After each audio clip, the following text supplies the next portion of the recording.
Hello, hello, hello, and welcome to another one line of code. One lion of code. Hi, Tyron. Hi, Thindle. Yes, it is Christmas. I'm glad you noticed. Do you see the magical balls of Christmas just floating about? Anyway, hi. Hope you all had a fantastic weekend. For those of you that were able, hold on, my gain. Hopefully I didn't add too much to the mic gain. New background. New background. Who dis? I had a tired weekend, but good, says Dindle. I had a nice, fun, and relaxing weekend. Yes, absolute. Let's see. Let's move stuff around. Get Visual Studio open.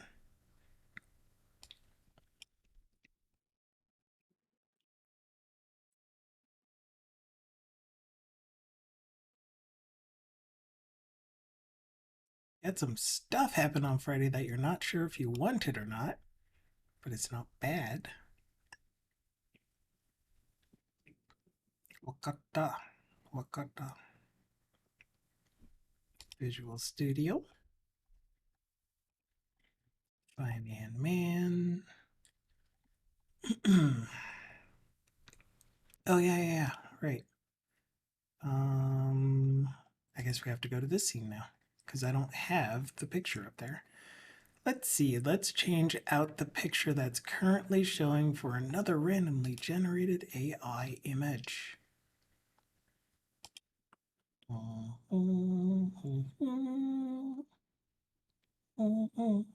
Wow, this one is really busy. But it's there. We got our image.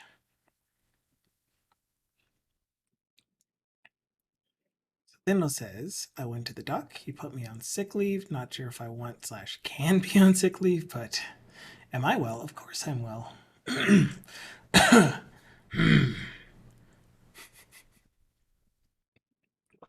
My throat is all tickling because I just had a meal bar. And it's kind of powdery. Not powdery, but gritty, I guess. And so there's some tickles. Just some tickles. Anyway, does anyone remember what we did on Friday? I know that we had a great conversation with Inno and Live Coding, and that one did carry over to the recording, thank goodness. Oh my gosh.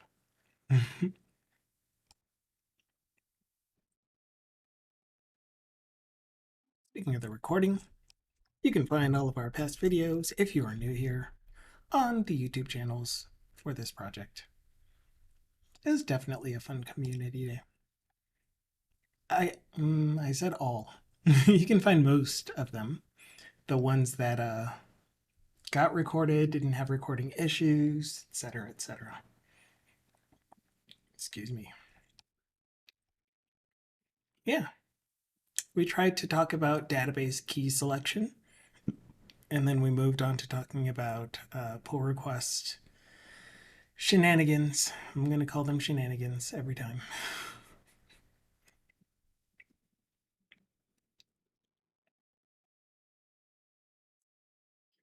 Okay, we did something to do with displaying the error message, setting the focus to the input box when this post-to-date column pops up, and keeping it from flashing at us when we are trying to update the post-to-date because we have some sort of clone method that seems to work. I need to clear this out of my throat. My goodness. CD Finance Man server .NET Stare.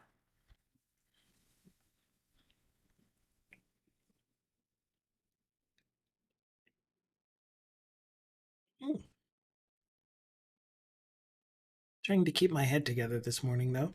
I've been working on improving our telemetry functionality in my work product, which has been pretty fun. Not quite the most interesting thing, but it's still coding, so I get to have a lot of fun writing software, which I'm really happy with. But it's kind of odd because I don't know that this is how I expected telemetry to work, I guess, for an application. We have some kind of background process that's always running on these machines, and what each of the client owned applications do, because they obviously have a suite of applications for their machines, um, what they do is they write to a certain event ID in the event log. And this background service, on occasion, will go through all of the event log entries with that event ID. Huh? That was one heck of a smart way to sort. Stealing? What did I sort? I don't remember sorting anything. Um, so yeah, so they filter out, get that event ID with the source, and somehow push that to the telemetry server and accumulate the data, and then that I don't know how it does that.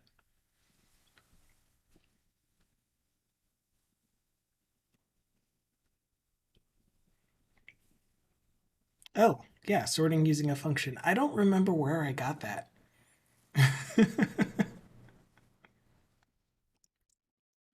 Here it is again.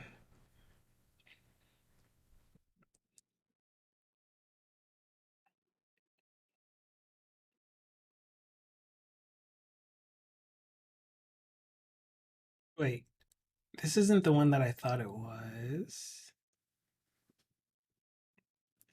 So there's another sort version that you pass in a function of whatever the record type is, and then output a I don't remember how it goes. But you're pretty much passing in a predicate, a then by predicate.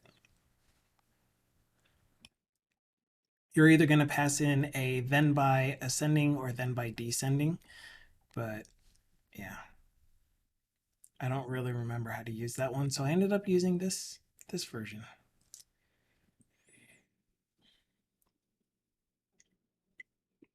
which is we're just passing an enum for the column that we want to sort by, and then we are adding it to our accumulated sorting predicate.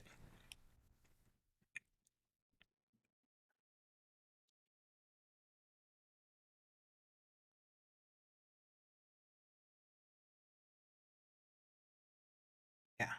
And so we have a collection of columns that we're sorting by. And then we had to make some decisions as like when we click on a column and it sorts by that column, when we click on a new column, do we just reset the sorting and say only sort by that column? And then what do we do on the third click? This is usually the case, which is sort ascending, sort descending, remove all sort, and use whatever the default sorting is.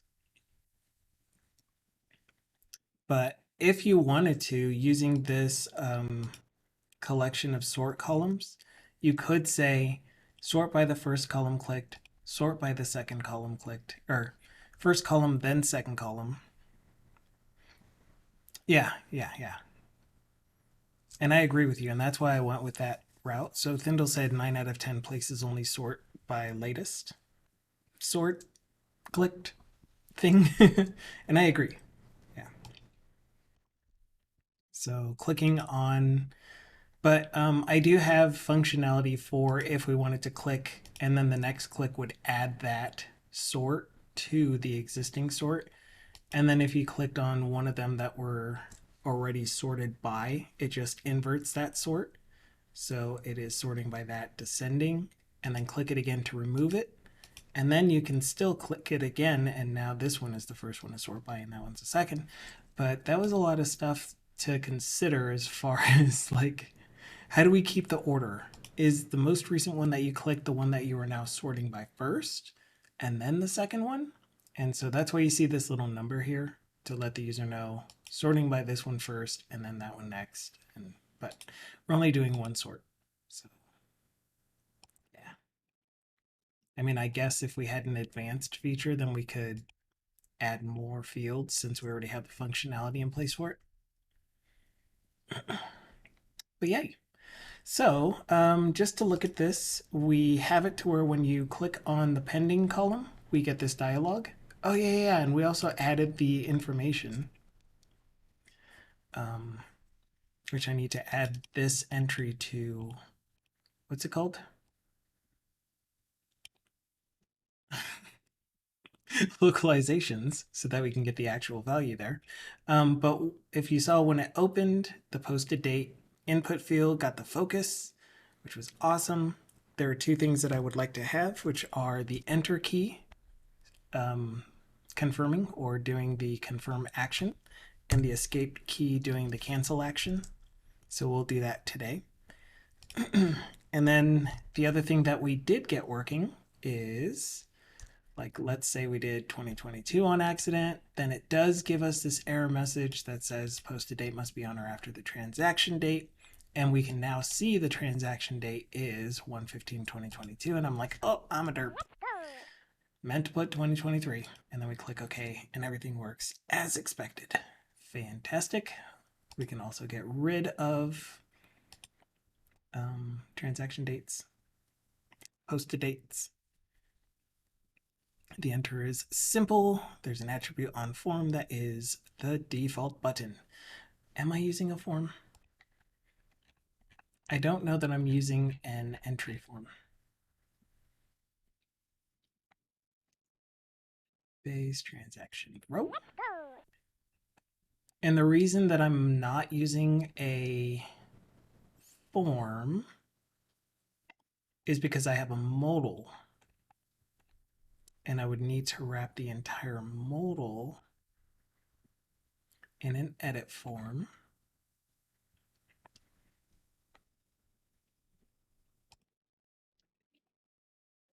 Which we can do. I'm not angry at that. Hello, I mean. I heard your let's go and I was in the middle of a thought, so I didn't respond to it, but you are here and you are amazing. I hope you're doing well. So yeah, let's go ahead and add an edit form. And we'll use the current record, which is I don't remember what it's called, transaction. On valid submit is going to be the same thing that I currently have the button doing, which is to toggle pending true. Toggle pending true. Close that. And put you on the next line. It's not going to be easy to get to the bottom here. I know you were thinking just a standard form, but because we have an edit form component, why not use it? It's called edit form, right? Yeah.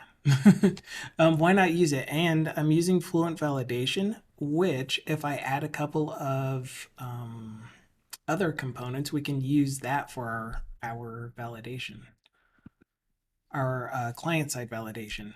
Which again, we're not relying on the client-side validation. It's just a nice to have where we can let the user know up front before they even try submitting a transaction that this transaction is not valid because it's breaking these rules. But I know that there are ways around it, so we're not relying on that to be our only validation step. There's also server-side validation that happens.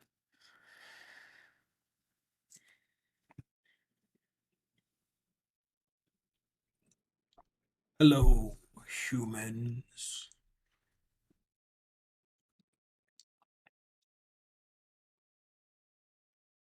How are you intending that to be said? I mean, every time I see the phrase hello humans, I think of Ion and I don't know if you've played Ion, but there is a race in there. I can't remember what the name of the race is. They are. Nope, can't remember the name of the race. But anyway, they're the ones that say, "Hello, humans."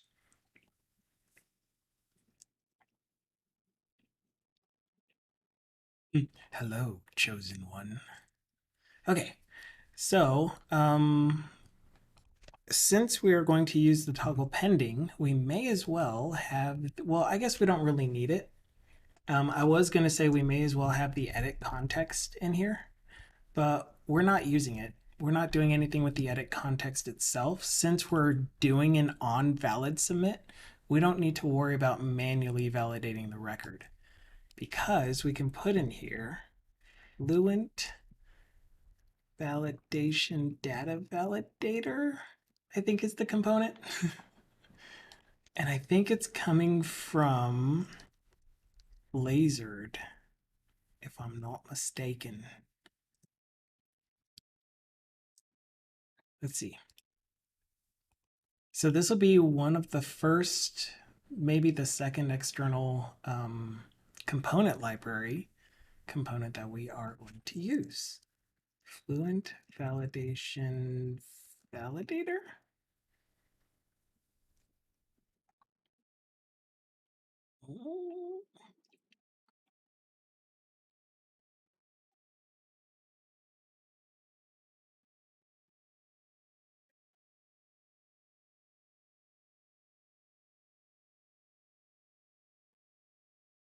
Fluent validation powered Blazor component or an edit form.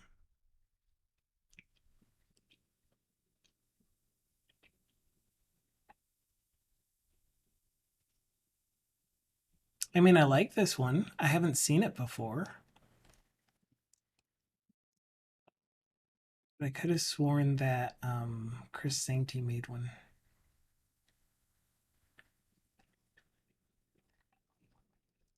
Let's do a quick internet searches. Blazor Fluent Validation Data Validator. Yeah, here's the Blazor one that I was thinking of.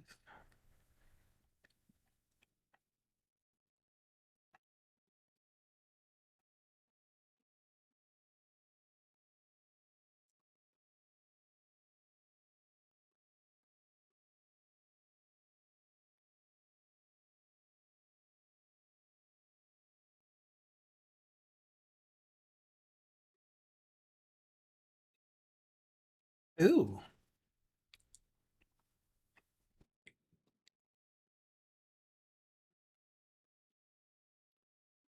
did I register the validators in DI?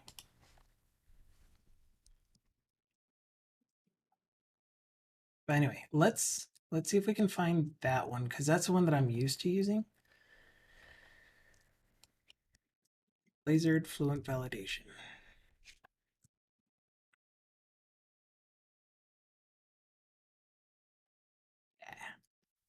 Arigato, Signore Chris. I'm going to add it to shared components so that it's available everywhere. What is going on, Throat?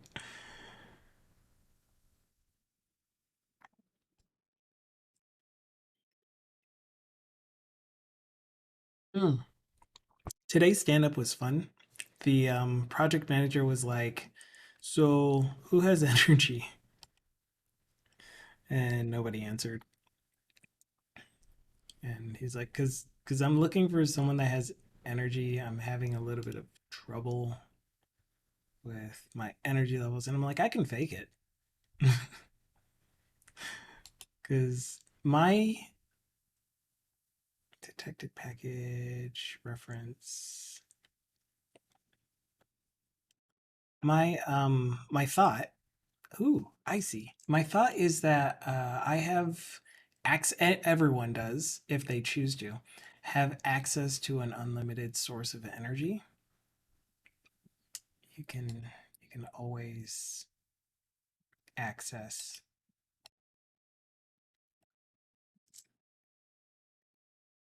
this unlimited pool of energy because energy is not limited, it's just in a different form or not necessarily passively accessible to you. Sometimes you actually have to get it. Which I know sounds like it requires energy to access, but it kind of doesn't. You just get it.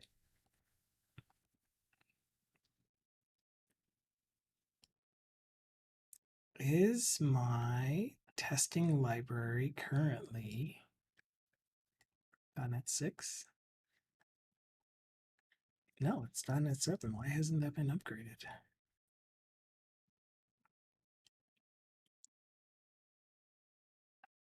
Okay, I'm gonna update all of these.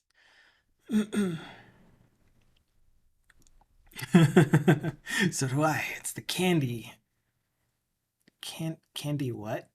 Candy aisle. There's a missing S at my local store. There's a lot of energy in the form of calories in there.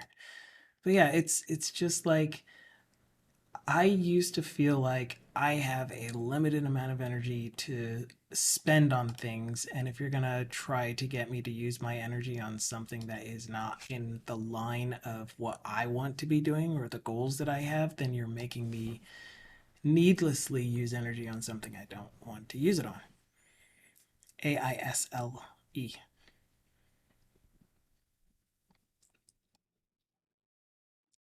Um, and now it's more of a nuisance to spend energy. Yeah, that's how you spell it. To spend energy on something that I don't want to be spending on. Um, but because I believe, and this is not necessarily the case, this could be completely wrong, but this works for me. Um, because I believe that we all have access to this limitless pool of energy, then it's not detrimental because I still have enough energy to do whatever I want to do with the energy. It's just a nuisance to have to go to the pool, to the well, and be like, okay, I will draw this energy for this activity that I don't want to participate in.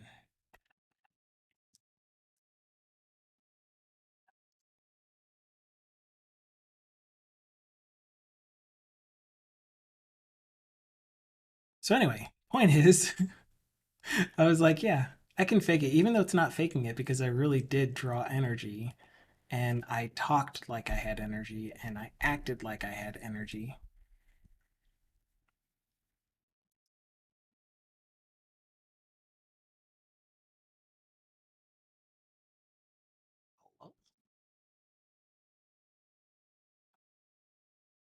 Need a reboot. I will reboot as well. Yeah, it really is a something that can be discussed because I know it's not true for everyone that they can just reach into this thing and be like, "Oh, look, there's energy and now I'm energetic and I can get through whatever thing is going on that I don't want to be participating in and also feel like I have the energy to do stuff later, you know?"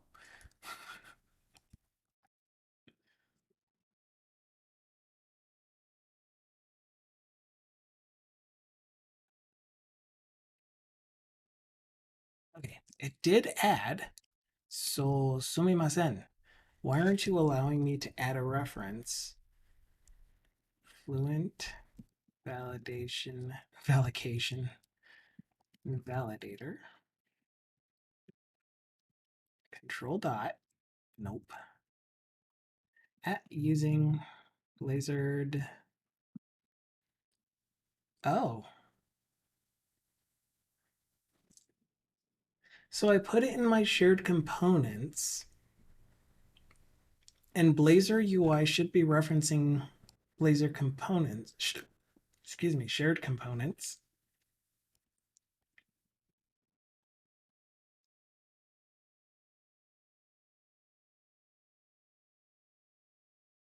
Right there, which means that I should also inherit the reference to Blazor UI. or Blazor validations, fluent validation.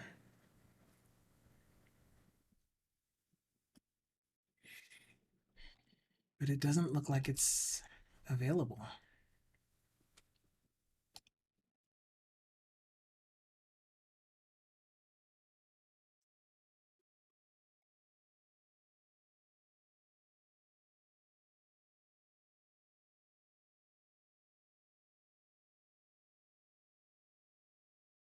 Using Blazor fluent validation, hi, and then fluent validation's validator is the name of the component we're trying to use. Fast, reboot, fast. That is what I'm using. I'm all. We're not getting the namespace. That's so weird. Okay, well, we'll add the reference to both shared components. Actually, right now I'm not using it in shared components, so we'll only add it to the UI project. Windows saying, I keep finding excuses. I was going to try to stream today because I'll be away the rest of the week at Swedog. Sweden Tug, or whatever that stands for. And .NET front end today, or day, but I am spent. You have no energy? Well, let me tell you, friend. You have access to all the energy you want. All it takes is a minor cognitive choice that says, you know what, I'm going to act like I have the energy because it's available to me. And so I'm going to use the energy that's available to me, this limitless source of energy.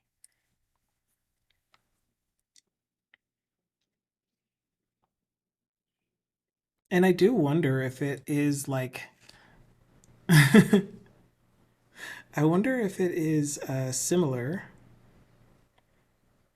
ooh, to the physical fatigue that we can get from doing exercising or working out, where you can increase your stamina and your ability to maintain a certain level of energy even when it feels like you don't have any. So like pushing yourself beyond your physical limits to do another push-up or run an extra kilometer or something. And it's just I've done this for so long that it doesn't really feel like I'm dipping into any energy reserves. It just feels like I'm going to a limitless well and drawing energy.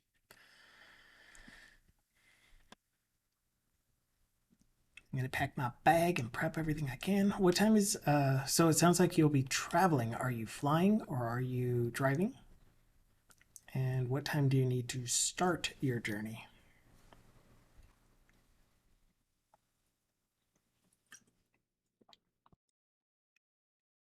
Oh, 400. Cool. Well, I will be here just talking, so I hope you're able to be distracted by my voice while you're packing and doing all of the things that require your focus and attention, or maybe not your focus and attention. Cool. So, what I just did was I added fluent validation, and now that should give us some ability to type out the validation summary, for example. So, I'll put the validation summary here, right above where I would put the error.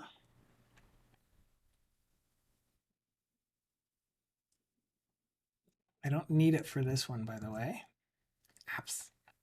Takes 3.5 hours driving straight, but I need to stop for a charge and breakfast somewhere. Yeah, when I take a trip to my parents' house, it's 6.5 hours or something like that away. So we drive about halfway, stop at a gas station, and pick up some food, and then drive the rest. There were times when we were, when I used to visit my, at the time, love interest, where I would drive just 4.5, 5 hours straight to her place, and then yeah, spend the weekend there, and then drive back so that I can go back to school and classes and work.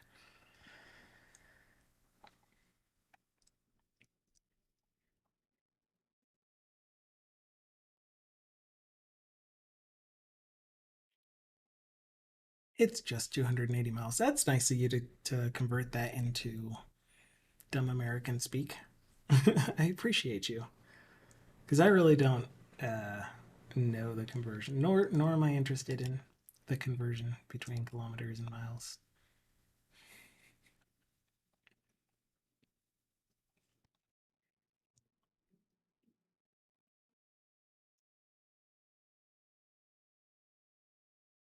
Okay, I have my validation summary. So if I were to take a look at this window that pops up for us,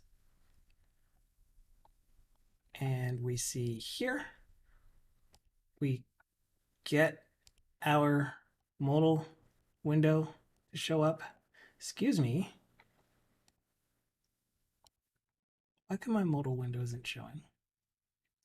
It's probably a render error.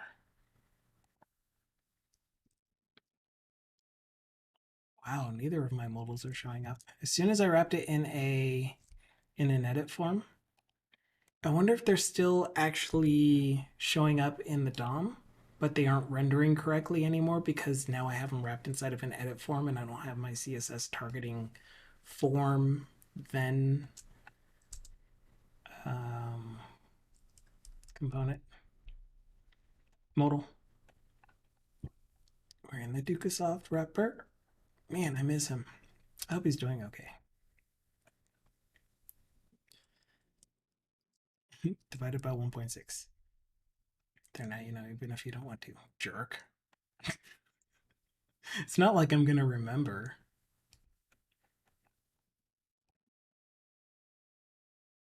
Or be able to do that in my head. Okay, so yes, the form is showing up. The contents inside of the form are empty. I wasn't expecting that.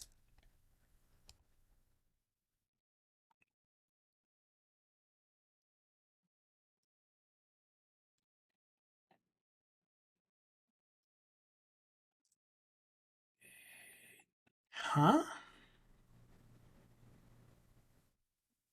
Oh, the form will always show up. The form will always show up. I get it.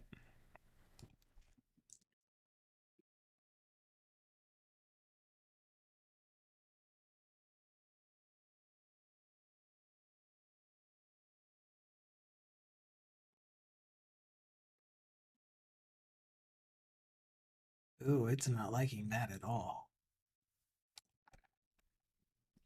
You can't start a render fragment with an at if.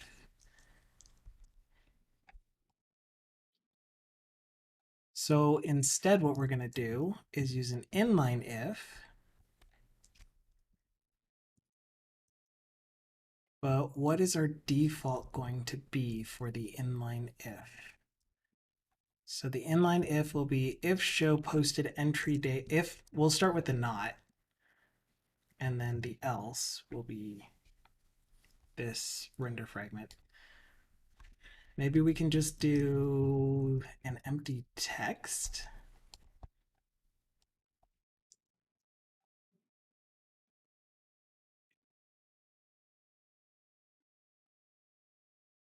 Yeah. Let's see if this works. And then this one will need to update to this.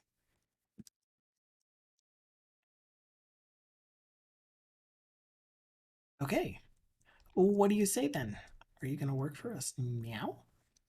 Oh, I could have maybe used the curly braces. I'm interested in finding out if that actually works. At curly bracy. And then what happens if we take this? Good suggestion, Thindle, thank you. And put that in here. if whoops, if, oh my gosh, I forgot how to type. If not, show confirm mark pending.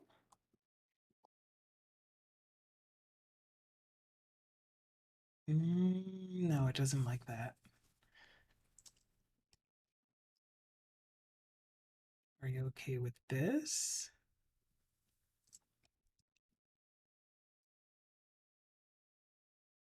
No. Okay, so yeah, it's not changing it to Razor syntax when I do this. And I need this to be Razor. So this is a render fragment, which means it needs to take Razor and output a render fragment. So I could do it using builder arrows, but yeah, I wanted to use actual markup and not build the component, the displayed component using C#. But yeah, this will work. An inline if will work fine, I believe, once this thing refreshes. Are you going to refresh?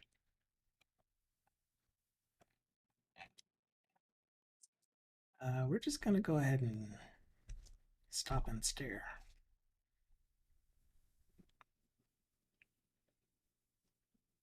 That's why this is one line of code. I turn if statements into one-liners.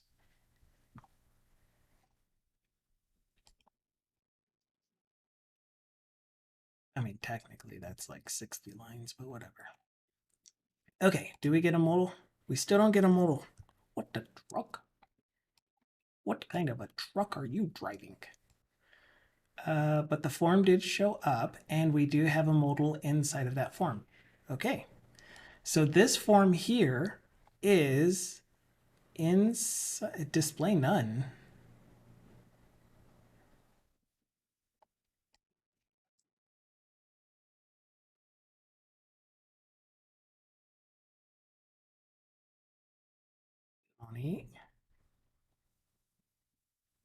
Which is because forms are hidden inside of tables. Well, I'll make this even more important. It's not going to be important because the WebKit is more specific.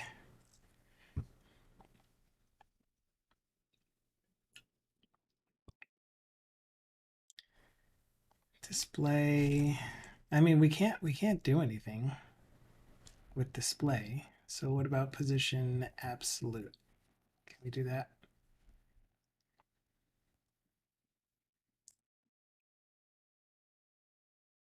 Oh yeah, right. We just do inset. We'll do position fixed.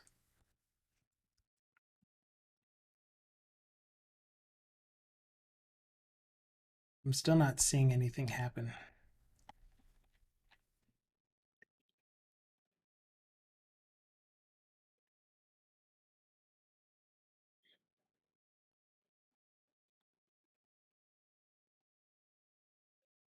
It's very interesting.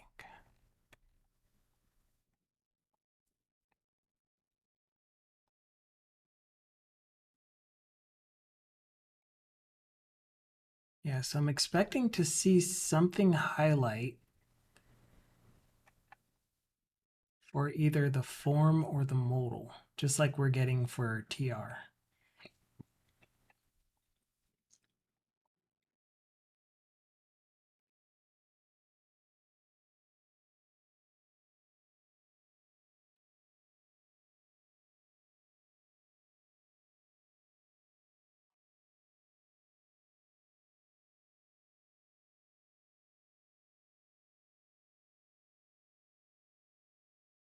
What if I put the form inside of the same cell as the pending? And that way it's not just sitting out in the middle of a table.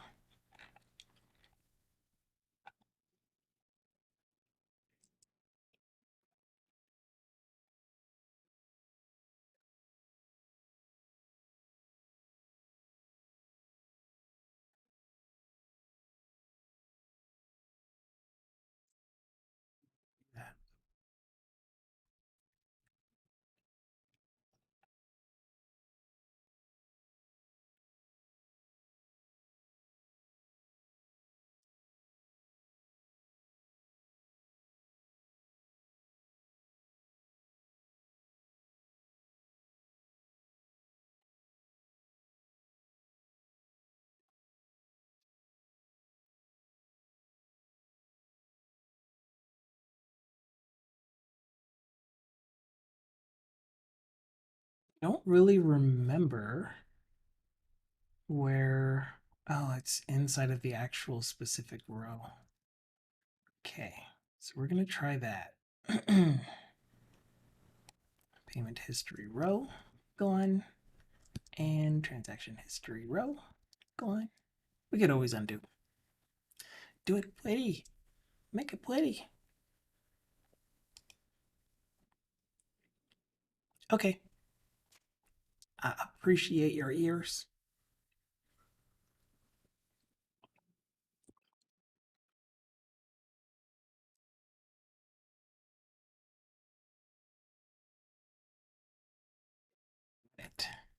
Awesome.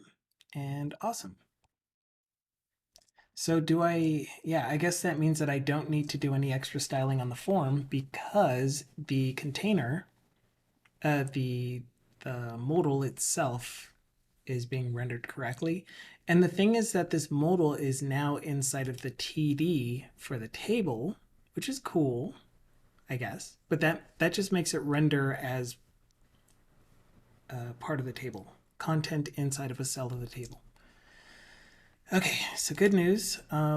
Did we actually? We aren't getting the focus anymore. That's odd. Apocalypse is here. Hello, Apocalypse. Yes, I am expecting that every time, and yet I'm never prepared for it. I appreciate your bits. How have you been? How you doing? Um, why isn't the why? Wait, what? Um,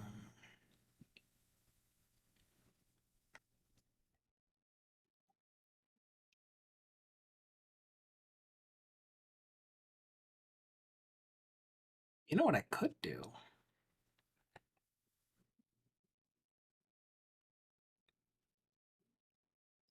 You know what I could do? Where is this file? Doing great. Just started watching a new series. I'm tired of coding. What series are you watching?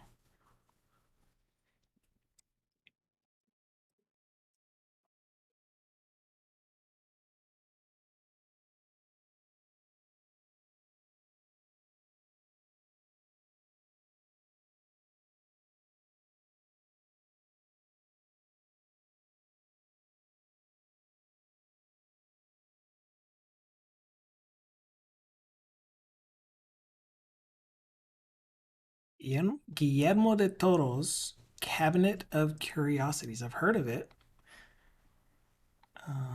What is your take on it so far?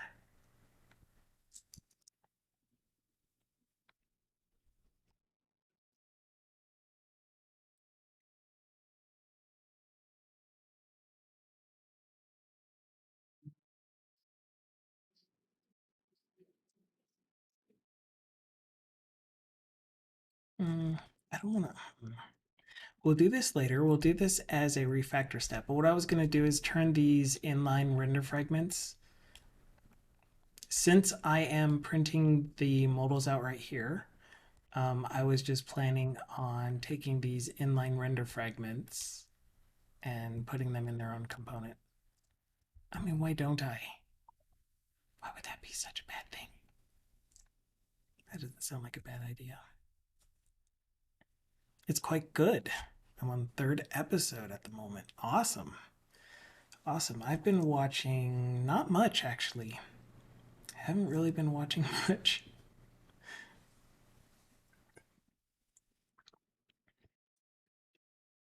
Like we have a few shows going, but we've been watching it here and there. Like 1899, um, The Witcher stuff, whatever of the Witcher series we haven't seen. So we've seen the main entry to the series, and we're currently watching the story about the history of the Witchers, essentially. And then we watched the animated movie. I can't think of things off the top of my head. I tried watching I grew up on Teen Titans, so I tried watching Titans, the adult version, and they kind of screwed up the story, the characters. I mean, I understand what they were trying to do. I just I didn't like what they did. It was poorly executed. They wanted to make it more adult, but then they just made it gratuitous for the sake of gratuity. Ooh, sounds like Apocalypse likes it though. No, this is just my opinion though, so you can definitely have your preferences. I just I couldn't enjoy it. Mostly because I was expecting it to play off of the Teen Titans,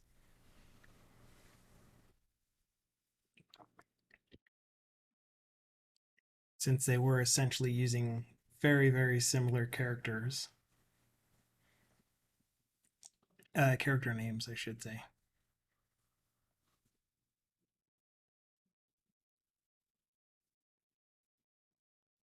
Then they'll like Titans too. I watched, I think, 4 episodes total. So I think I gave it a fair chance for finding out whether or not I would enjoy it, but I just couldn't.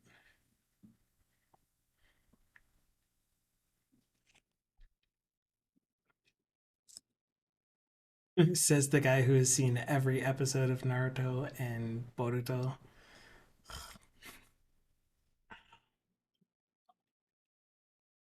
Like, I can put up with a lot. There's so much fluff in those animes that, yeah. No idea how I put up with them, but I do. I'd even say that I enjoy some of it. Most of it.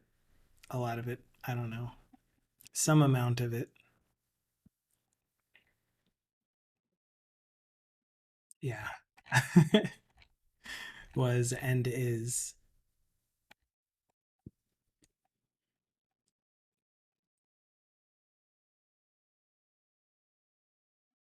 Yeah, exactly. And I was hoping Nintendo made a point that Naruto is good if you watch the quarter of it that's actually story. I was hoping that there's someone that put together a list of here are the key episodes. So if you want to watch it for the story, watch these episodes. Everything else is just fluff and it'll be condensed into like 100, maybe 120 episodes.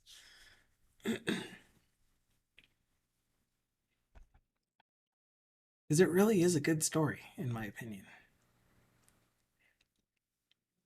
Do you think someone actually did a cut of it? Yeah, I looked like a few years ago. I haven't looked since.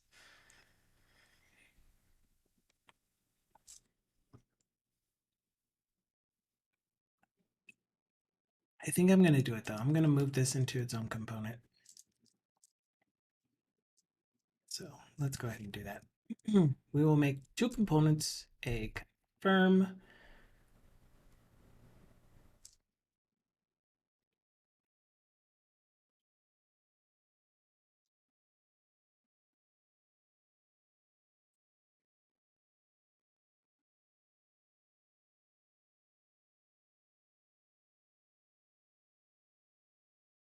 I think I'm gonna make 1 component.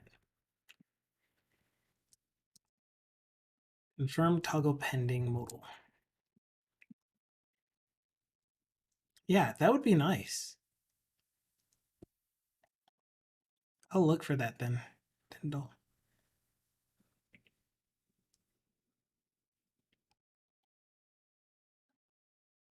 It's just I'm so I've gotten to the point where I'm really invested in actually creating these characters that are floating around in my mine and my wife's head that I'd rather spend my energies on that.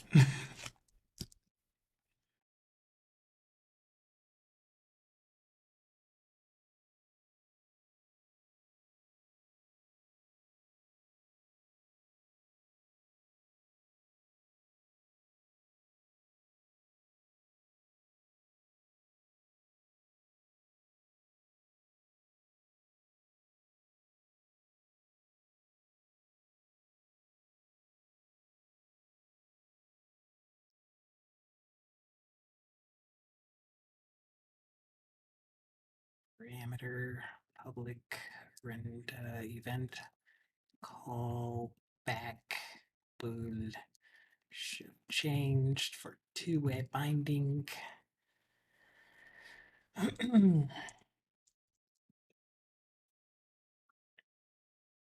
And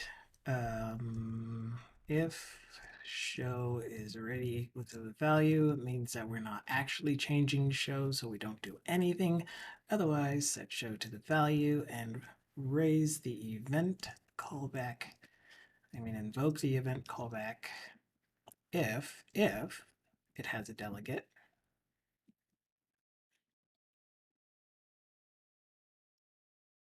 And the other thing that we need is a parameter. Nope, a parameter, I said, of a public I transaction view model. No, just the view model. Transaction, and then a couple of methods. And these are actually going to be show.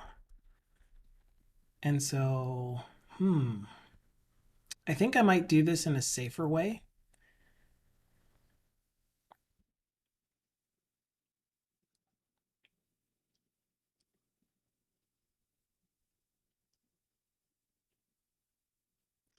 Interesting. So we're getting some new, what are these called? Refactor recommendations or warnings, or I don't know if this is a warning, but a refactor message that says when you're using parameters, you really should be using auto properties. And this is how I have been doing all of my two-way binding. And what I should be doing instead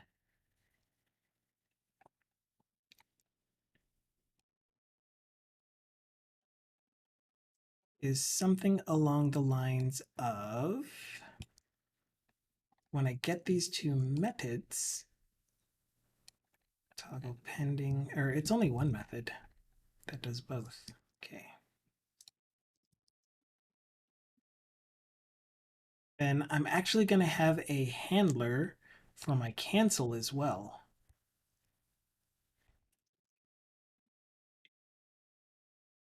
Which means that I also want some callbacks for those. So confirm clicked, on confirm clicked, I guess, which is just going to be an event callback, the end, and then one for on cancel clicked.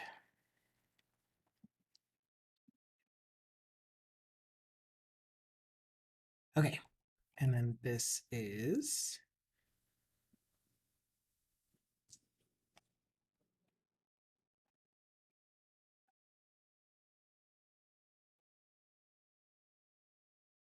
yeah, so I'm only going to set show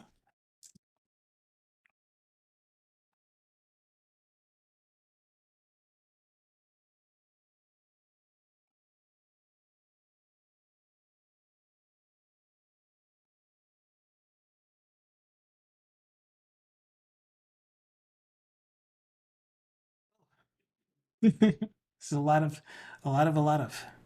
Um, I've already brain dead. What happened to my parameter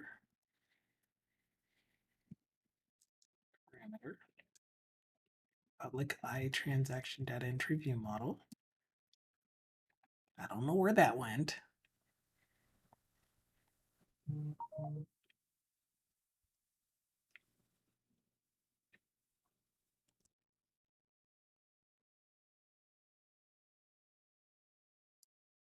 Oh man, I made a mess.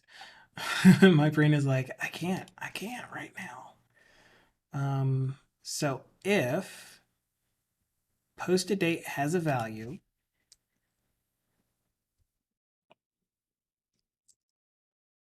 then if force do the thing, and if we were not an error, we patch and then we show equals false. Okay, you need a private date time question mark entered posted date to fix that one. We know that our iTransaction data entry view model has a clone because it inherits iClonable as well.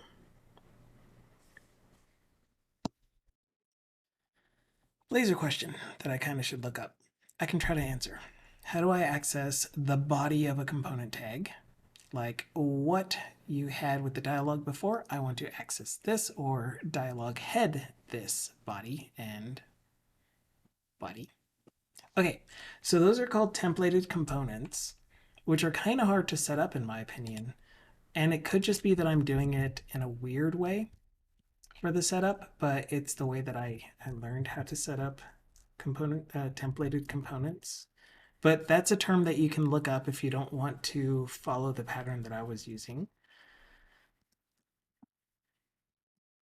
Give me a second to add this, which will be show equals false, and if show on cancel clicked has delegate,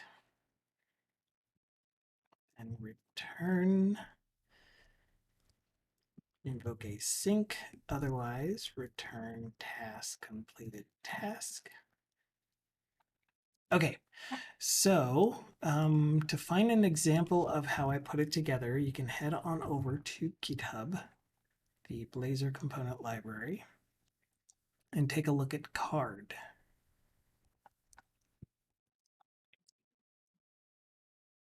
And so what you'll see in here is that I have multiple parts for the card component for each of those sections. But the way that it renders out is each of the child sections, like the head, the body, and the footer, register themselves to the parent card component. And the parent card component controls how to render out the entire card itself. So it doesn't matter what order the user put the head in here, as long as it only has one head. So what I mean by that is if I had a card and the first thing that I put in my card is a card body with some card text, and then down here I put a card header, it's still going to render the card header first, and then the card body and the card text inside of the card body.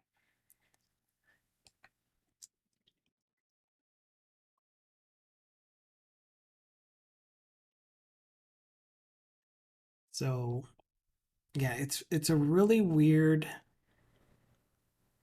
way to be able to add multiple sections of each individual part.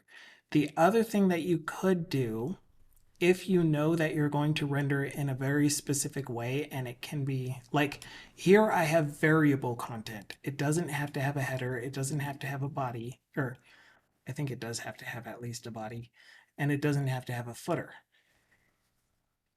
But it can have more than one body. And that's the reason that this was difficult.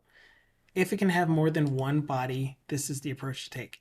If it has one very specific structure, then you just do all of those using render fragments. So what I mean by that is a structured, I don't know, structured component. Razor. This might be what you're looking for, actually, which is a lot easier, and I don't know why I didn't think about this before. But for each part of your component that you want the user to be able to add, you do a public render fragment, let's say head.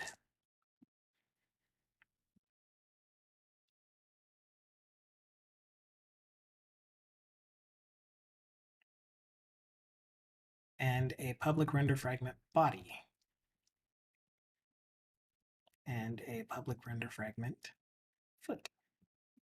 And of course, whichever ones you want to allow to be um, optional, just make them nullable. And that way, when this is, and then you tell it how to render it. So I want it to be a div with the head output, followed by div with the body output, followed by div with the footer output. Yay. So how about direct content access though? Like without an extra property tag, just straight HTML or whatever. Do I make the component inherit from render fragment?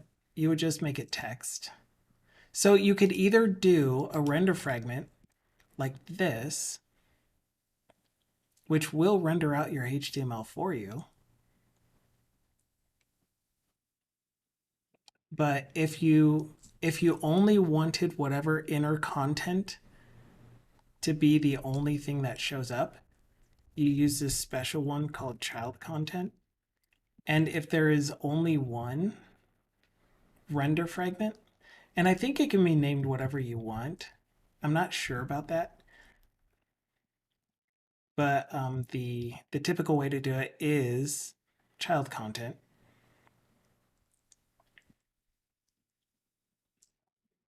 And so anything that you put inside without an extra tag. So the first way, if I wanted to use it, I would need to specify the component like structured component head. Nope, just head. Body. But there would be no way for me to use this component without having at least, or not even at least, without having these subtags. And then if there's only one, oh, and I guess proof of that is here's div, here's some HTML, and it's complaining about it because it's like, there is no child content. This thing has to follow this structure, head, body, foot. And now let's find out if we're okay with naming it whatever we want, as long as we only have one, for example.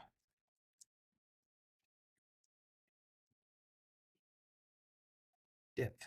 Here's some child content. Yeah.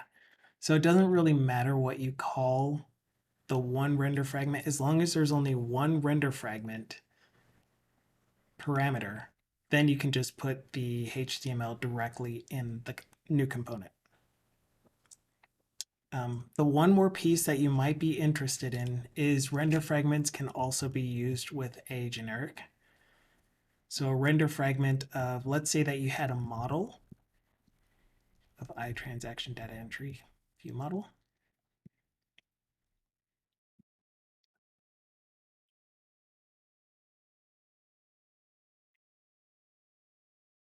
And this is usually the case when you're making like a table with rows, and each row, you want that row to have access to the data that drives that row.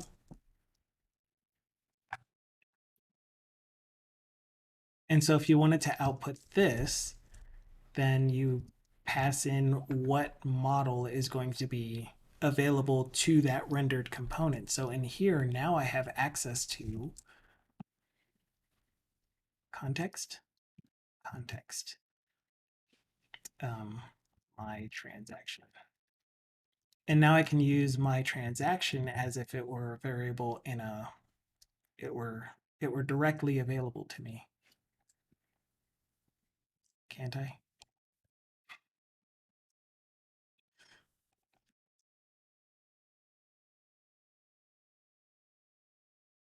Anyway, you'd be able to use it directly like that. It just says non-nullable.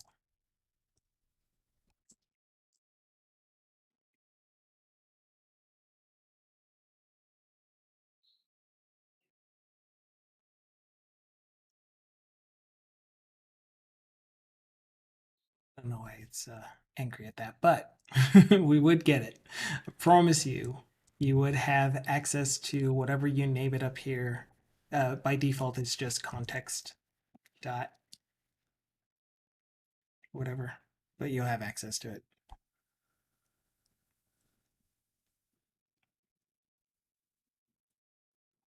Yeah, it seems like, but this is definitely the right syntax. Excuse me.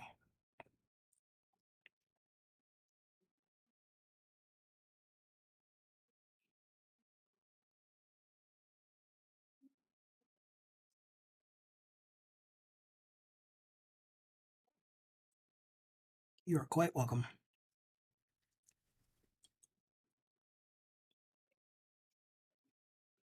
And I learned the if you're gonna have multiple render fragments, like you can have multiple bodies. I learned that from a DevExpress tutorial on creating a card. But the templated component I learned from Blazing Pizzas.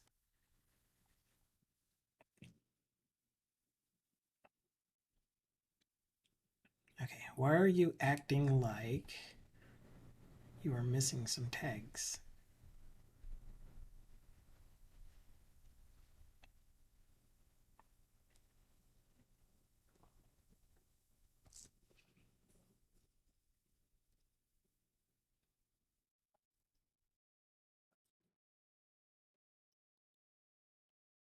Anyway, we'll get there. We'll get there. I'm going to finish cleaning up this method.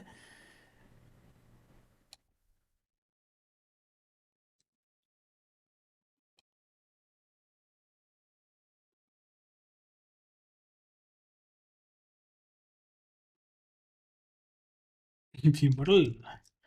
Model.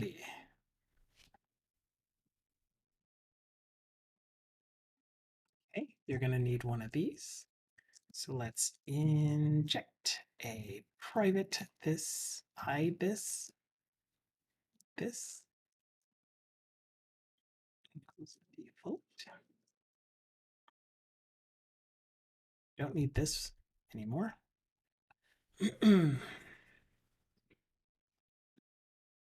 Okay. If show changed has delegate. Await show changed, invoke async. Get rid of this. Current response. Oh man. I think I'm gonna need to keep current response with this thing. Yes. Yes, that is true. Private. And the response is a response model base of int.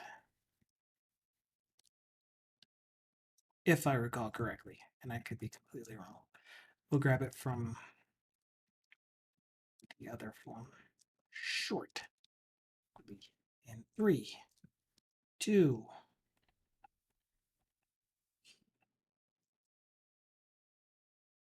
response model base event. Woo!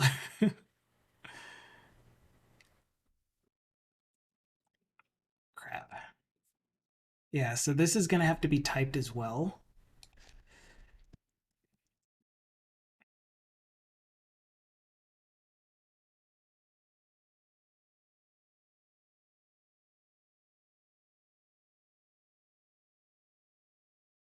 And the easiest way to do this is add a code behind, tell this thing that it's a generic, and constrain that generic to, oops, where T is a class that implements iTransaction data entry view model, which I don't need to instantiate this, so I don't really need to have the constructor to say that this class has a default constructor.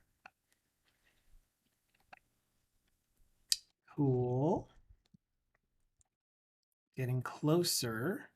So now this needs to be converted to a T. Okay. Yeah, and we'll make sure that the transaction is not null as well. How did that? Okay, it fixed itself.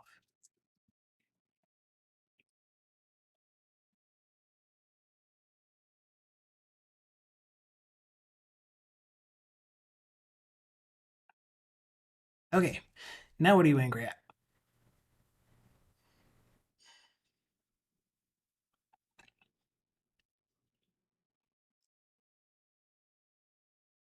We have our generic, we have our generic constraint, we have a cast for our clone. It knows that this thing is going to be an iTransaction data entry view model.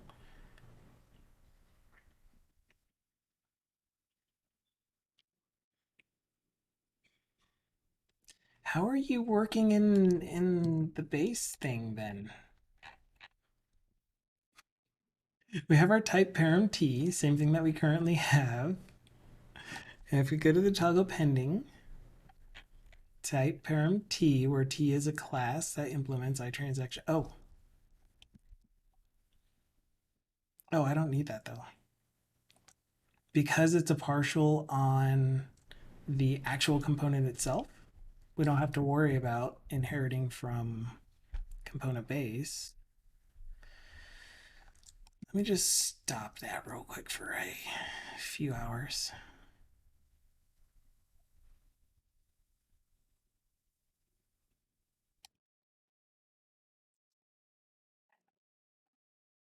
Okay, toggle pending is going to be a thing. We aren't going to change toggle pending here. I don't remember what do set was used for. It was used for a render event, I believe.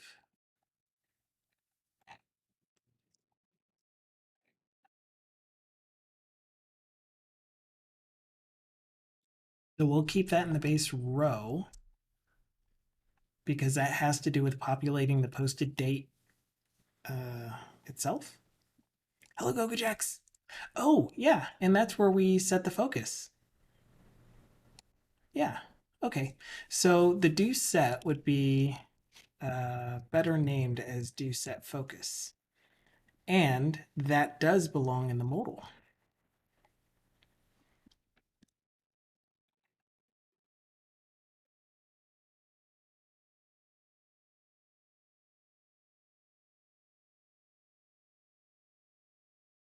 And we'll start it with true so that when this thing renders, we're going to set the focus. Detected, override, task on after render async. And we'll do this last. If do set focus, right, that's what's happening over here. Okay, I think I know what's going on with this thing, which is we need nothing. We need a whole lot of nothing.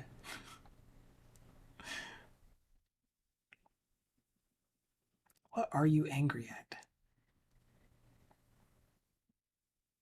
We have an edit form that's surrounding a templated modal, and Disco's here as well. Hello, Disco.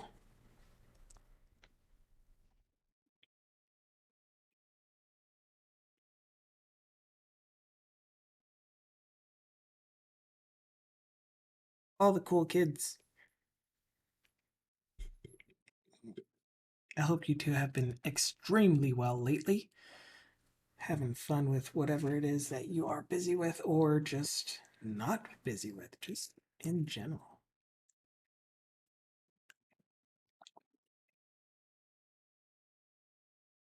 I really don't know what this is angry at.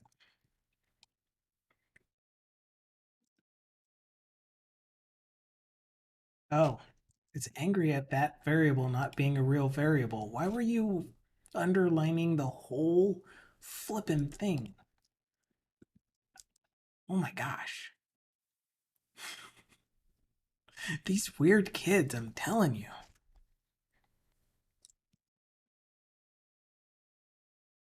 Okay, we're getting closer. So let's figure out what's going on with these kids. Stop calling me a kid. T does not contain a definition for update transaction async.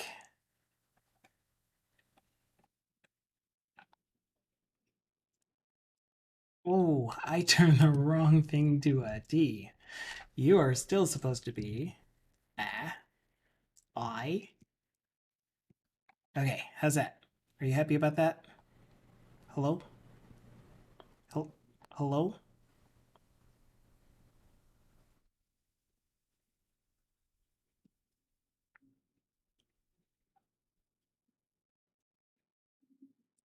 Okay, now that's really confusing. My transaction here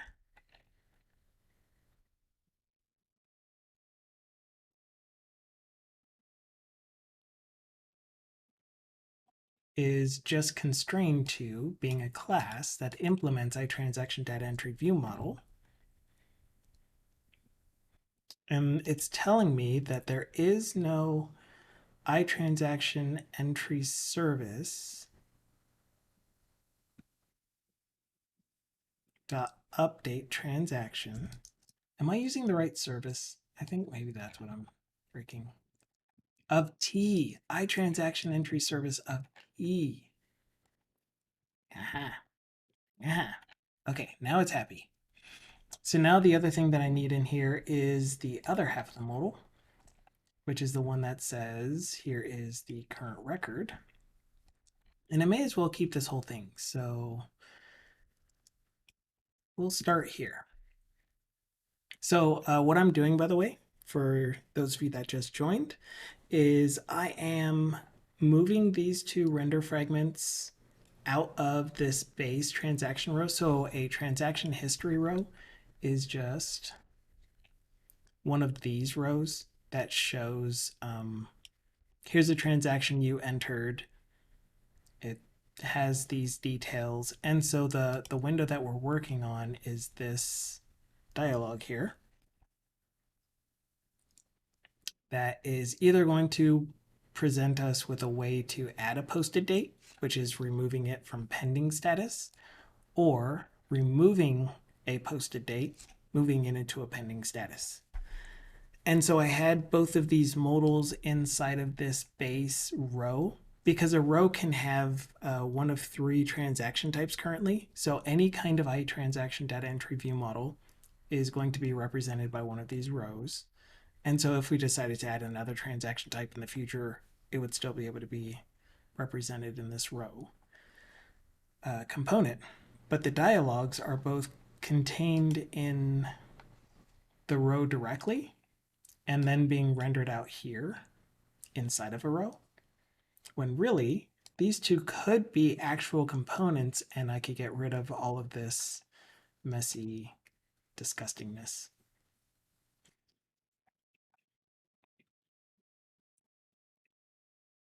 And so I've already moved out the moving from having a posted date into being pending. And so now I am integrating or combining this one with that one up there. And the way that we do that is I'm going to have a helper variable,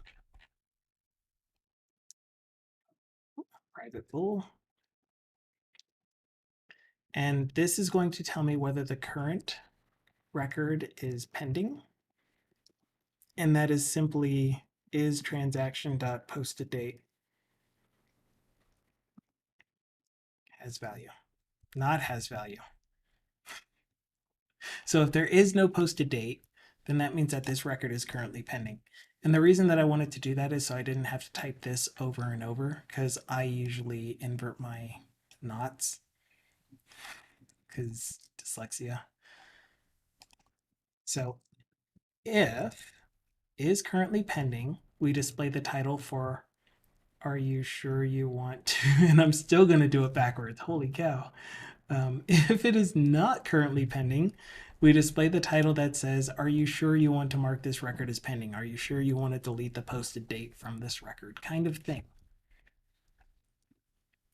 And the same thing is going to happen down here in the body. And yeah, I'll do it that way. So this record currently has a pending posted date. Are you sure you want to remove it? Question. And then finally, the text that's going to be displayed for the button is the only thing that's going to change because they both use the same method. And yeah, so we will update the text, and that text needs to be localized.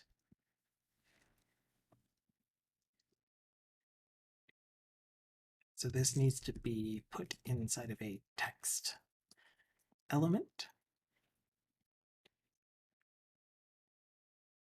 Wow.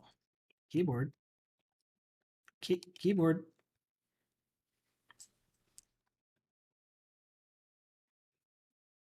It's even plugged in. It's not like it ran out of battery or anything.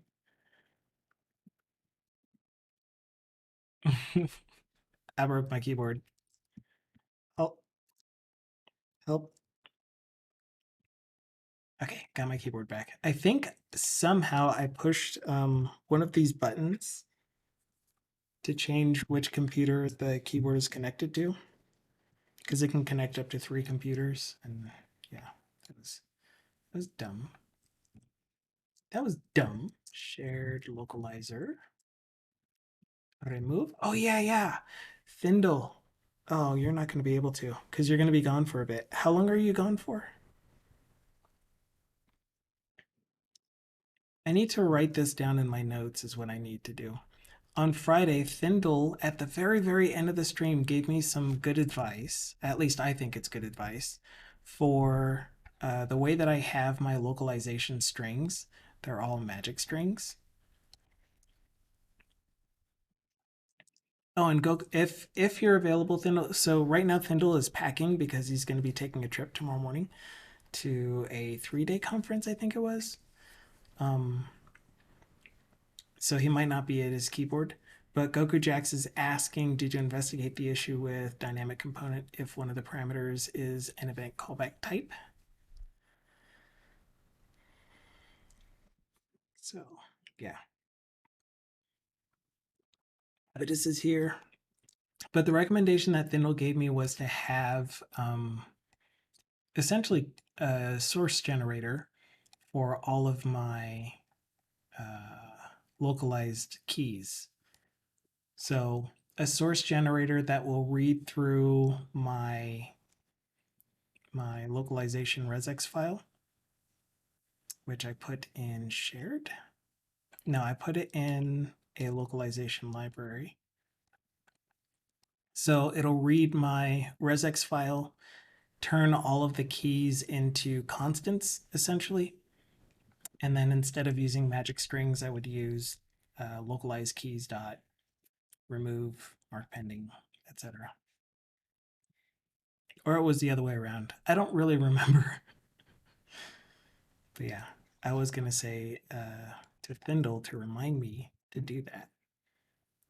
But what I should do is put it as an issue in the project. So now that I'm going to the project's repo, here it is. For any of you that are interested in taking a look at the financial management tracker, it is open source. It is available on my GitHub. We're currently in the toggle pending from transaction history branch.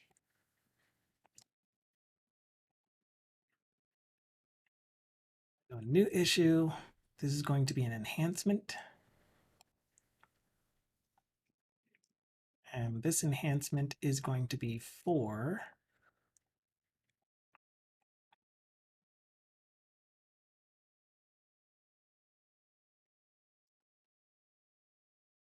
add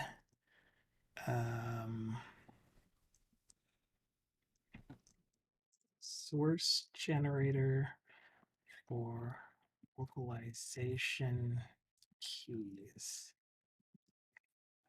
is that going to make sense to me what this title means if I just read the title, or am I going to have to come in here and read the description every single time? So currently, localization entries are displayed as, let's do it as HTML, because I don't think this thing knows Razor. We can try. We'll preview it. Let's say label, for example. ET. Shared localize context, shared localizer,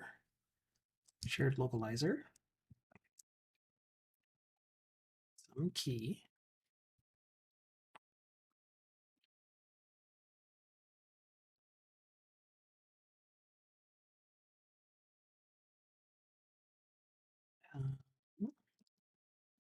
We would like to to turn the keys into a what's it called? Thank you, Disco. And how have you been, Avidus? Hope you've had a great weekend and a wonderful Monday so far. Into a struct or enum or const a static class or something. So we could do something more like Razor.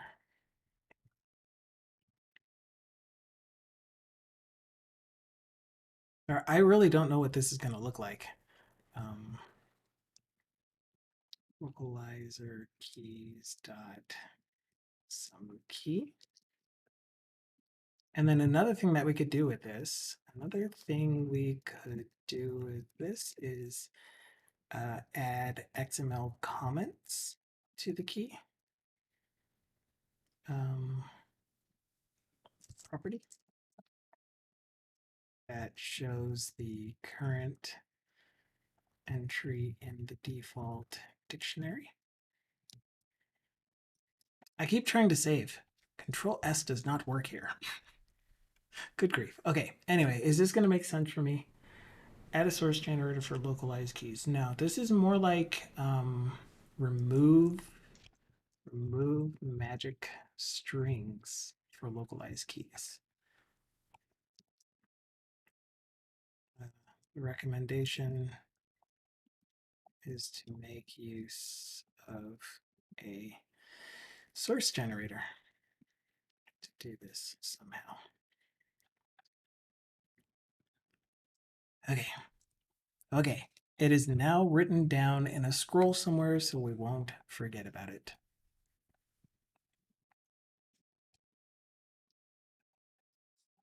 Okay, continuing on with what we're doing, we are adding in the what happens if we are currently pending and we're trying to add a posted date.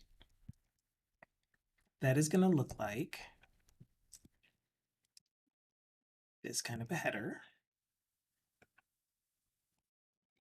this text, and then something I was wanting to do anyway is in both cases, I want to display the current record's summary information.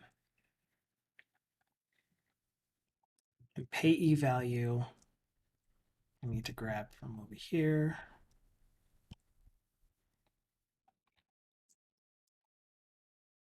Payee value is based on, are we looking at a payment entry? Are we looking at a transfer? Or are we looking at a deposit? Okay.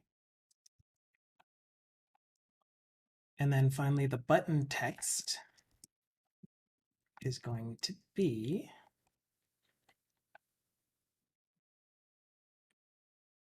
right. Oh man. We'll find out what order we want to put this in.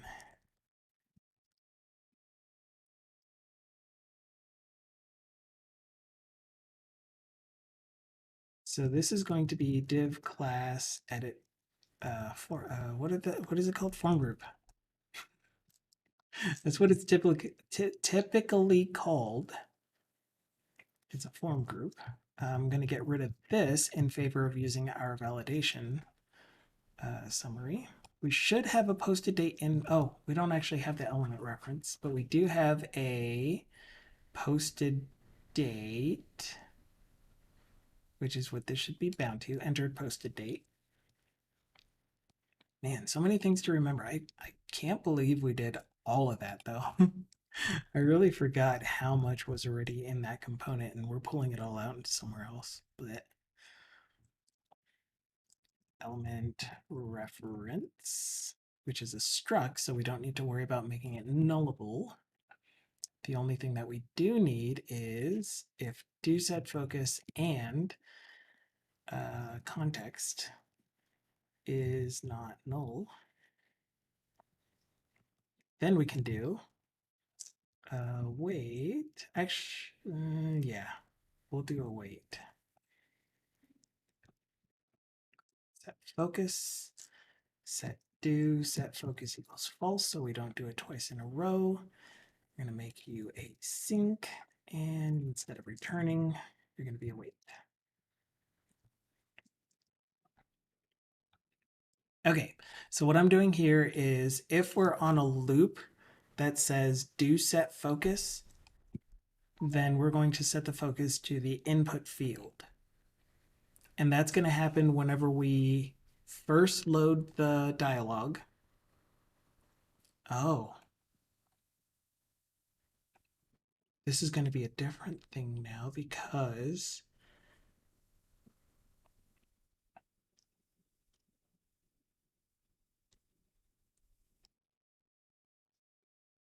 what if we did a public override set parameters if the new value of show parameters dot try get value name of show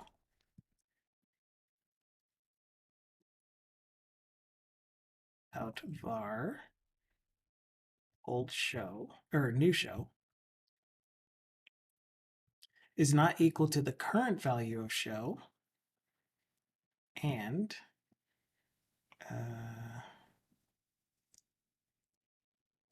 new show does not equal old it does not equal show. Ooh, and show and new show. Gosh, does that make sense? If we are changing the show parameter from false to true, that's all that I really want here. Why are you angry? Because you actually need a type. Okay, fine. You will have a type.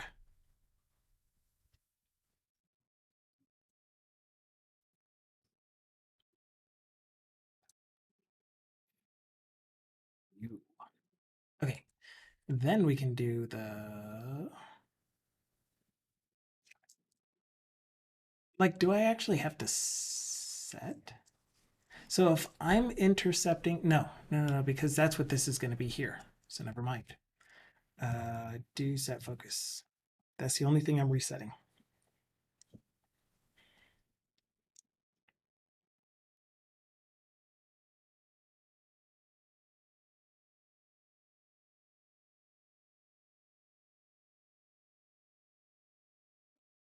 Actually, anytime that I'm changing the value of show, I want it to change do set focus. Yes. That way, if I hide it, do set focus will be reset to true for the next time I show it again. Or I guess it doesn't really matter because it would get set to true when I go from false to true. But whatever. Do set focus is the thing that determines whether or not we're going to put the focus in the input text field, if the input text field is even showing. Okay, that's going to happen also if Actually, in all cases here, and that's why I had it here. Do set focus equals true. So regardless of whether or not we have a valid posted date that we're trying to enter. Which one are you? No, this is the changing from, oh my goodness. This is the changing from having a posted date to pending. And then down here, regardless of whether we successfully have a posted date, we're going to set the focus back into the date entry field if it's still showing by the end of this process and stuff.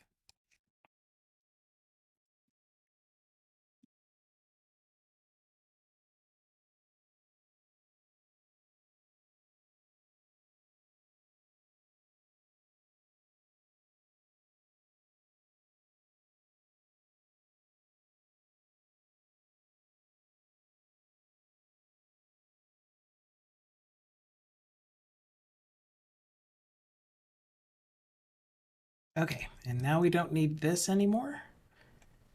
And we don't need this.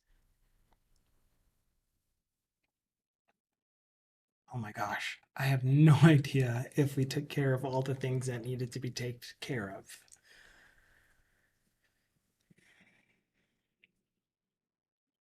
No, because I need to set focus down here as well. If cancel is pushed, then we want to do set focus. Show changed. Yeah. Okay. So can we use this thing yet?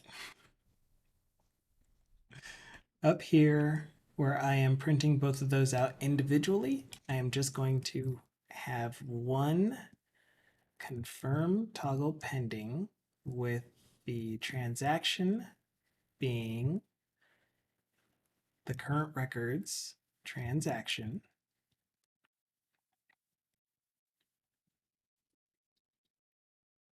So that's step one. Step two is to change the logic for the toggle pending here to simply be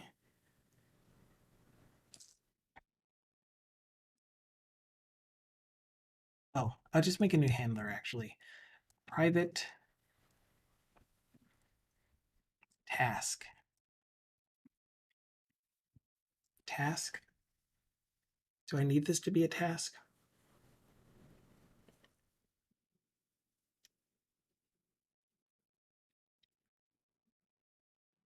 I don't think I need this to be a task. Actually, you know what? I wonder if it really is that much of a performance hit to make this a task, even though the only thing that we're going to do is return task.completed task at the end of it.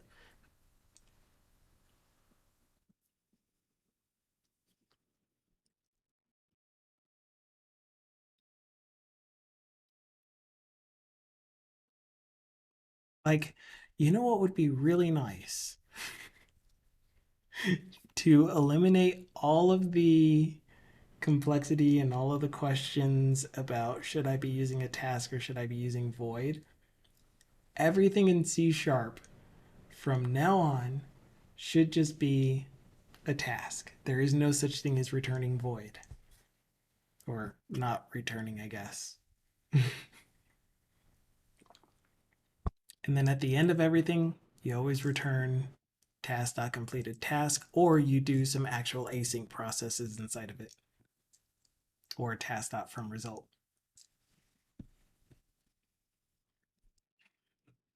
That'd be terrible. I know. I know.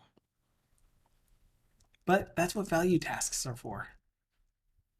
Then you don't have to worry about creating the whole state machine and stuff. Right? Right? Um, I have no idea. I don't know if I just told the truth or not. This is going to be public virtual task handle show toggle pending dialog. Oh my gosh. Handle toggle pending dialog clicked. Handle pending Yeah, handle pending clicked. Pending value. That's what we're going to do. We're going to handle toggle pending value. And what we're going to do is show toggle pending dialog equals true. This is going to be a new bool. And then we'll replace those two shortly once I'm done gutting it. So then you will at bind show, at bind dash show is what I meant, to this show toggle pending dialog. And we need to also bind the transaction itself, because once we modify the record that is in this component, it's not necessarily telling the parent component that you need to modify your reference as well, even though they're both going to be the same reference, I think. But this will at least give us a, I don't know, maybe we won't need to. Let's find out. On confirm clicked, we're just going to try invoke async, async state is changed. Let's see how that does. Okay. And somebody down here is angry now. I don't know who. I don't know why. I don't care because you're going to go away. Yeah, you're going to go away.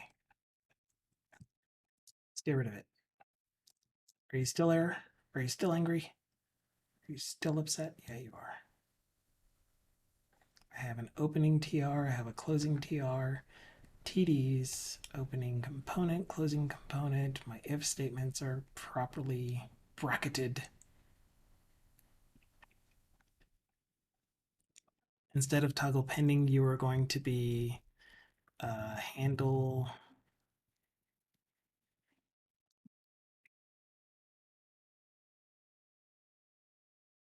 pending value clicked.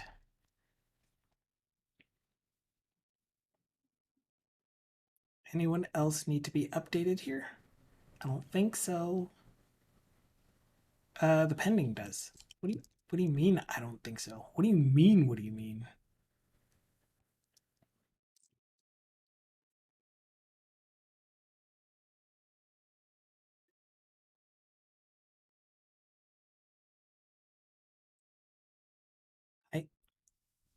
Okay, I'm happy with this. I have some cleanup to do in the code behind. We're no longer using you or you or you or you or you. All right. And Thindle came back and is responding. Yeah, okay. Is responding to Goku Jax's question. Hey, a bit late. Nope, I haven't investigated it. It's not a problem for my use case, as there won't be any event callbacks passed from the system parameters. From the system, parameters are just raw deserialized data. But I should look into it more for a more general purpose. Eventually. Can I just have this thing like return string dot empty string to get rid of this green mess? Thank you. This is never going to be null, and yet it was complaining that, oh, you know what? It might be null because payment.pay name might be null, target account name might be null. I see why you were green at me. I'm sorry for yelling at you. You're right. I'm wrong.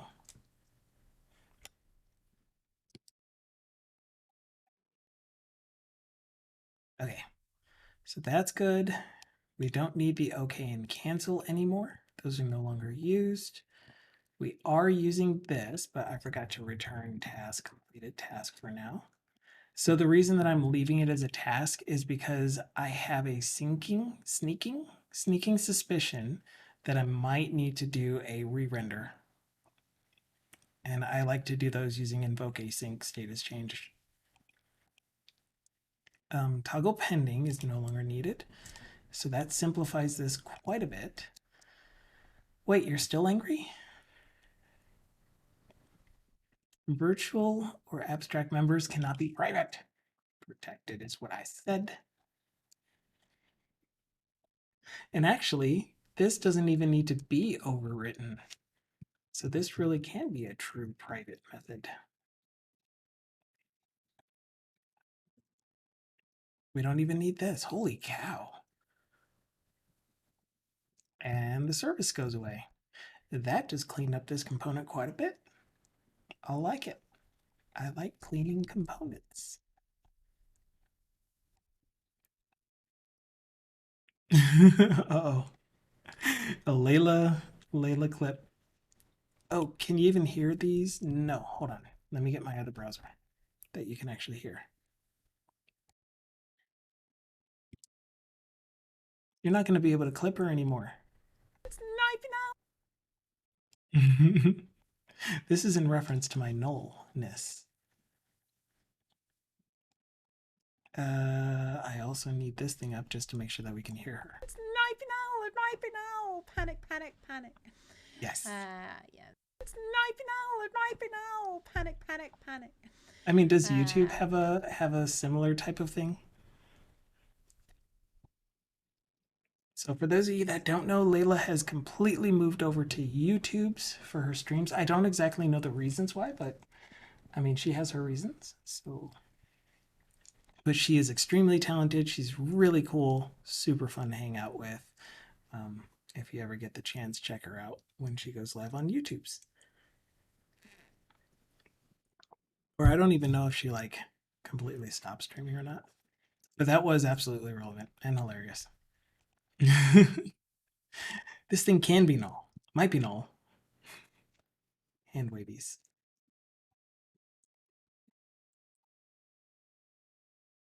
All right, but man, that's nice and clean. Okay, cool.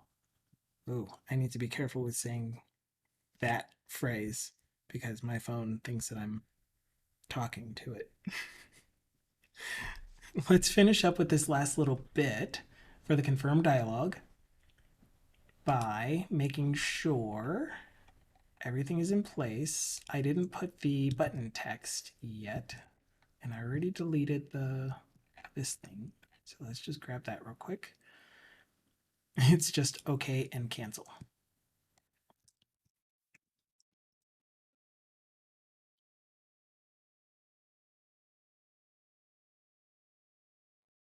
So you are going to say shared localizer, okay, and remove. And before I forget, because I already have forgotten, I said that I needed to update the total row header, or not update, but add it to my localizations library, dictionary, which for some reason I can't edit. Is it because we're currently running? No, we aren't even running. Why can't I edit this file? Sumimasen.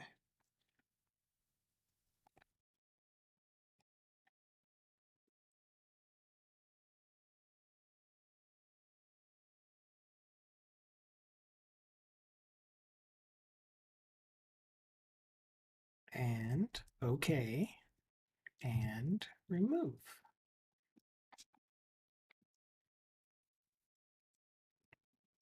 Seems a little silly to put the same word for removes for the key and the value in a dictionary, but you'll understand when if we ever do localization and get these strings translated. Right. This is the row header, which needs a colon because all of my rows in English are going to have a colon. And that's why I decided to do it that way. Anyway, there's okay, there's remove, I'll go pending force.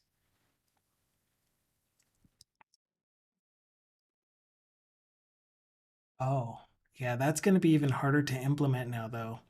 I have a mechanism in mind for if you're trying to toggle a record to pending by clicking on the X. I'm thinking of having a don't ask me again when I click the X, get rid of the flippin' pending. Don't prompt me. And that's going to be harder now that it's in a separate modal instead of in the same component, instead of the row itself, to keep track of did the user. Well, no, it's not, because it'll be in a state variable at that point in time. Just kidding. Just kidding. It's going to be easy. But yeah, this week Layla's also going to be in, how do you pronounce that? Is it Sweet Tug? Or is it Switug? Or is it just Sweden Tug? Or is that actually a name of a place in Sweden? It's in Sweden. Because I thought it was in. Oh, the first one was close. It's the name of the event. Cool. Yeah, because you said it was in Stockholm, right? Yeah. Okay, and cancel. Cancel, cancel, cancel. Stockholm. Where's Aka Stockholm? I kid. I kid. Don't hurt me. Don't hurt me because I'm beautiful. Do I already have a cancel? I do have a cancel already. Okay. That should have done it. I hope. Let's find out if I broke the functionality. And if I didn't, adding the fluent. Dang it. This is really close. I'm going to do a commit after this since we're coming up on the end of the stream pretty soon. As soon as I. That's an error I was not expecting.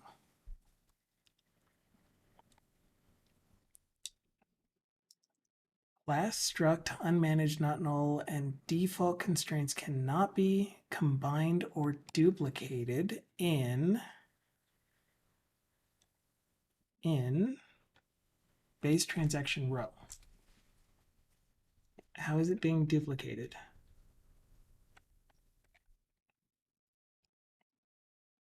I have only one instance there.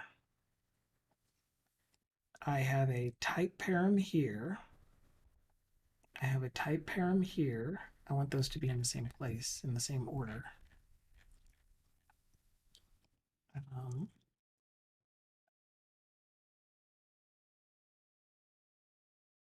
S. Oh, of T. Wait, no. What? First, let me get this thing because it's disturbing me. All right, I put that first. I normally put that first. Don't know why it wasn't first. I probably made that decision on purpose last time. This is a partial class for the actual UI portion of it. The constraint should be the same as a base transaction row component. This is a base transaction of T, where T is a class, iTransaction data view model.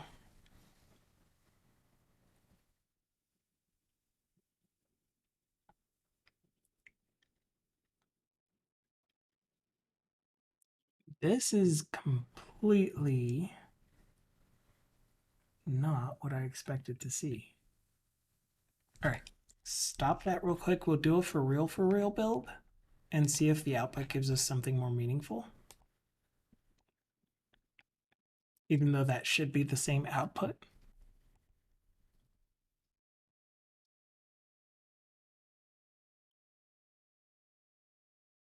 All right. Once that finishes, we'll take a gander. Come on, I just want to do a commit by the end of today's stream. Please?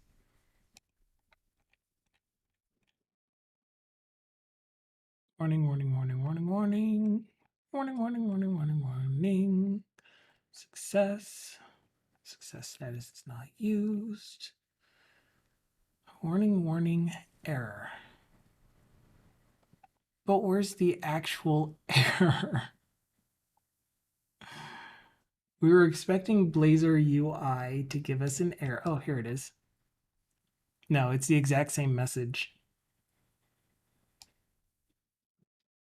The class struct unmanaged, not null, and default constraints cannot be combined or duplicated and must be specified first in the list of constraints.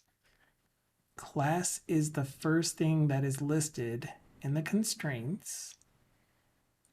It is not duplicated.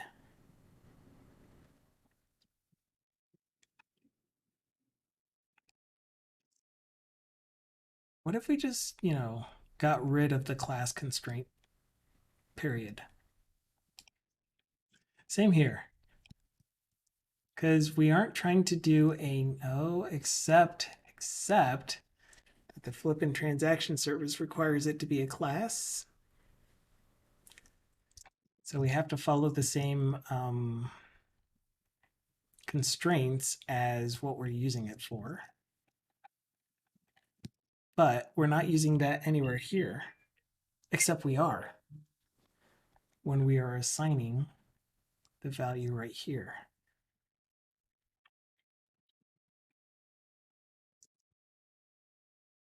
Well, what do you say?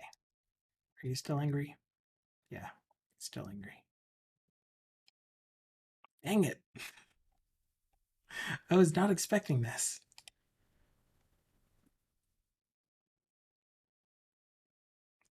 And it's still the same component. It's still this. Yeah, it is this.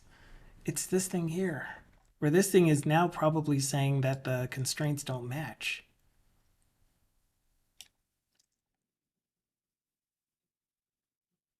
T must be a reference type in order to be used as a parameter on this. So we know that we have to have a constraint that this is a class, but I have no idea why it's telling us that it is being duplicated in our constraint list.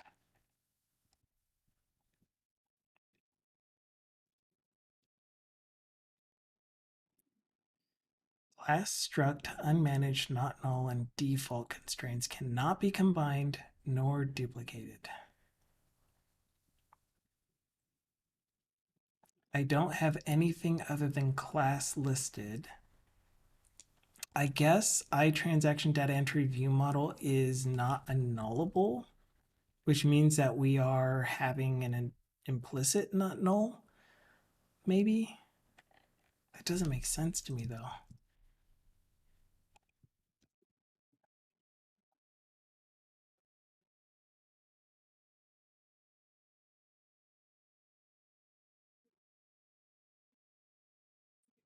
Now I'm gonna have to research that one. Dang it.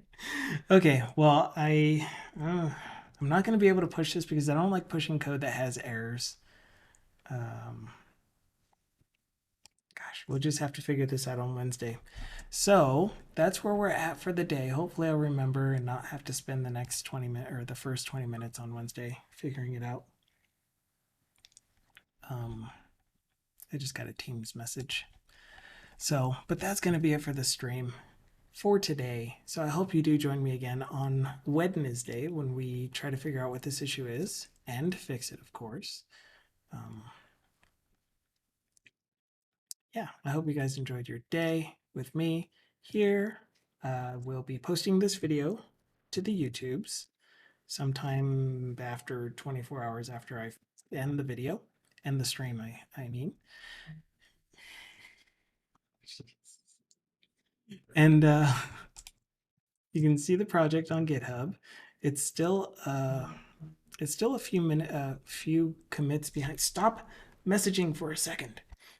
It's still a few commits behind, or not even commits. I just haven't committed yet, and I really, really should.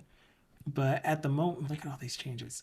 At the moment, we are currently broken, so I don't want to commit until we fix this error. So we're going to figure out what the error is on Wednesday. So I stream every Monday, Wednesday, Friday from 10:30 a.m. Mountain Time to now 12:30, and Other than that, feel free to join us on Discord. We have a lot of really, really, really cool, fun people there.